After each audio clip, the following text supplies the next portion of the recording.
जळगाव जिल्ह्यातील एरंडोल या शहराला ऐतिहासिक आणि पौराणिक या दोन्ही गोष्टींची पार्श्वभूमी लाभलेली आहे.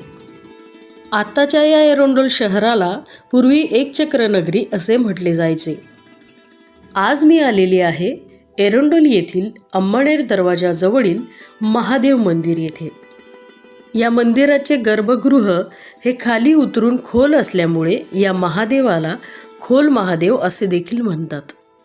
या मंदिराच्या गर्भगृहात गेल्यावर तुम्हाला एक वेगळीच अनुभूती अनुभवायला मिळते. या मंदिराचे आणखीन एक विशेषण म्हणजे या मंदिराचा उल्लेख शिवलीलामृत या सिद्ध ग्रंथाच्या 5व्या अध्यायात आढळतो. हा आहे तो उल्लेख. शांडिल्य नावाच्या ऋषींनी या महादेवाची उपासना केल्यामुळे या मंदिराला शांडिलेश्वर महादेव असे सुद्धा म्हणतात. भेटूया नेक्स्ट व्हिडिओमध्ये. Bye bye.